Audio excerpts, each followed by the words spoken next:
welcome to this week's Cookeville City Update. I'm City Manager James Mills. With me today is Carl Haney, the Director of the Cookeville Energy Department. Welcome to our weekly series, Carl. Thank you, sir.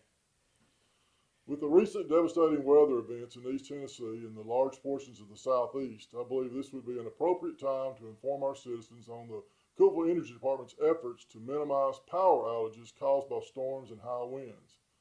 As I'm sure you're aware, many of the impacted areas were without electrical service for many days. Several are still without power.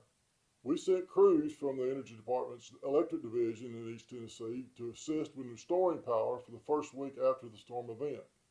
Thousands of electric poles were knocked down by the flooding and high winds. While nothing could prevent the massive power outages resulting from a storm of the level experienced in East Tennessee and western North Carolina, steps can be taken to lessen the impact of most storms. Localized power outages are often caused by wind blowing trees or tree limbs onto power lines or by ice buildup on the lines. The Cookeville Energy Department implements two specific approaches to reduce these causes of outages. These efforts have proven to greatly reduce power outages in the city of Cookeville.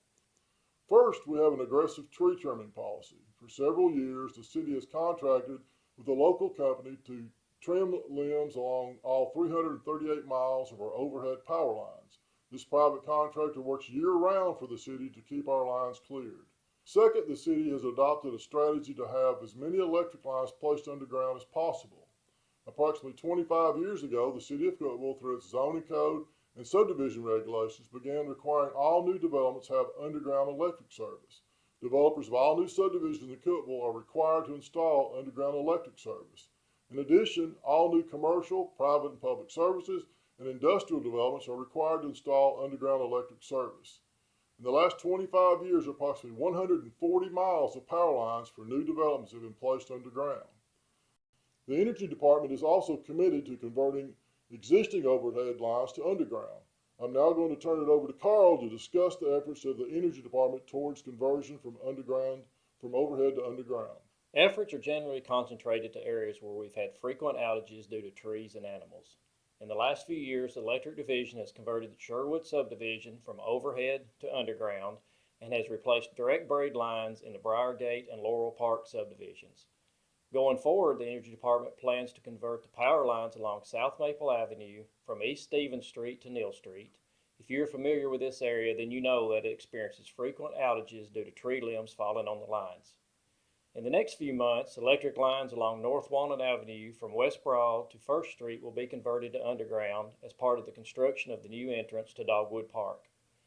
Lines along West Stevens Street from South Willow Avenue to West Jackson will be placed underground next year as part of the street improvement project.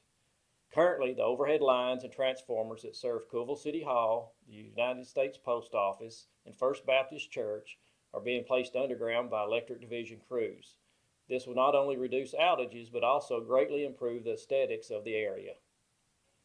The Energy Department indicates that approximately 263 of the 601 miles, or about 44% of city-owned power lines, are now underground. Due to the efforts of the Electric Division and the decision 25 years ago to require underground electric for new developments, the frequency and severity of power outages has been greatly reduced in the city of Cookeville. We'll keep you apprised as additional areas are identified for conversion from overhead to underground. That's it for this week's update. Thanks for tuning in. Check back next week for our next Cookeville City Update.